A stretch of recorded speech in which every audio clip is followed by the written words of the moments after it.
मुगल बादशाह अकबर और उनके नवरत्न बीरबल के किस्से काफी मशहूर हैं। आइए सुनते हैं उनका एक नया किस्सा। पेड़ का असली मालिक। केशव और गोविंद दो पड़ोसी थे जिनके घर एक दूसरे के बहुत करीब थे।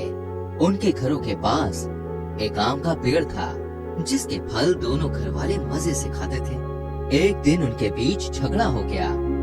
दोनों ने कहा, मैं इस पेड़ का मालिक हूँ।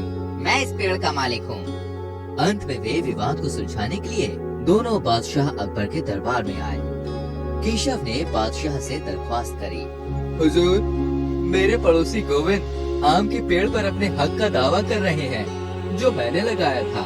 मैं 7 साल से पेड़ की देखभाल कर रहा हूँ। बड़ी उम्मीदों के साथ आपके पास आया हूँ। कृपया मुझे न्याय दिलाएं। बादशाह ने उसकी बात सुनी और उसे बीरबल के पास भेजा। बीरबल ने दोनों पड़ोसियों को एक साथ बुलाया और दोनों को ही सच बोलने के लिए कहा। दोनों ने ही पेड़ के असली मालिक होने का दावा किया। फिर बीरबल ने पूछा, कौन पेड़ पर नजर रखता है?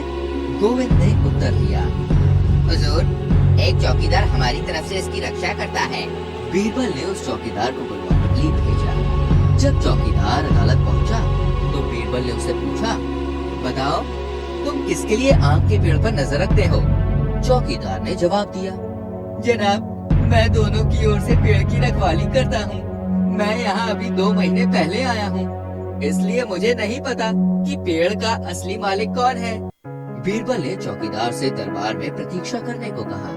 शाम हो गई थी और बीरबल अभी सोचने में व्यस्त थे कि ये पूरा मामला क्या है। कुछ सोचकर बीरबल ने चौकीदार से कहा, देखो, पहले केशव के घर और फिर गोविंद के घर जाओ और उनसे बोलना, कुछ लुटेरे आम के पेड़ के पास खड़े हैं और आम चुराने वाले हैं।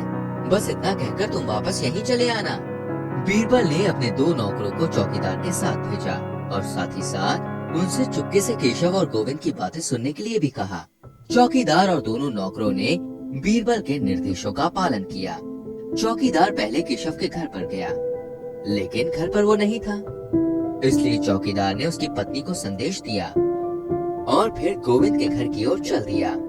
लेकिन गोविंद भी वहाँ नहीं था और उसका संदेश भी उसकी बीवी को दे दिया।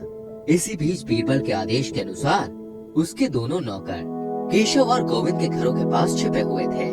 कुछ समय बाद केशव लौट आया। उसकी पत्नी ने उसे चौकीदार का संदेश सुनाया।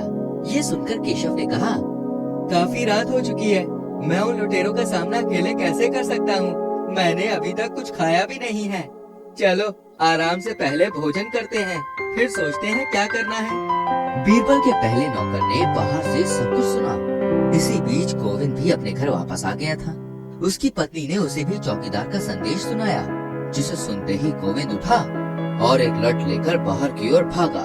जब उसकी पत्नी ने उसे पहले रात का खाना खाने को कहा तो उसने कहा, नहीं, मैं बाद में खा लूंगा। अगर मैं अभी नहीं गया तो साल भर का मेरा प्रयास बर्बाद हो जाएगा। बीरबल के दूसरे नौकर ने ये सब सुन लिया। फिर दोनों नौकर बीरबल के पास गए और उन्हें बताया कि चौकीदार का संदेश सुनकर दोनों ने कैसा बर्ताव किया। अगले दिन केशव और गोविंद दोनों दरबार में आए। बीरबल ने उनसे कहा, देखो, मैंने अंत में निष्कर्ष निकाला है कि आम का पेड़ आप दोनों का है, इसलिए आप दोनों को उस पेड़ के आधे आधे आम मिलेंगे। मैंने पेड़ को काटने का फैसला कर लिया है और आप दोनों को बराबर का हिस्सा मिलेगा। बीरबल के फैसले से केशव बहुत खुश था, हालांकि गोविंद बहुत दुखी था। उसने आंखों से आंसू लिए हुए कहा, श्रीमान, आप केशव को पेड़ दे सकते हैं, लेकिन कृपया इसे मत काटिए। मैं इसे कटते हुए नहीं देख पाऊंगा। अब बीरबल पूरी तरह से आश्वस्त थे कि गोविंद ही पेड़ का असली मालिक है। उन्होंने गोविंद को पेड़ का असली मालिक घोषित किया और केशव को झूठ बोलने के लिए सजा की घोषणा की। इस तरह एक बार फिर से बीरबल ने अपनी चतुराई से इस मुश्किल का हल निकाला।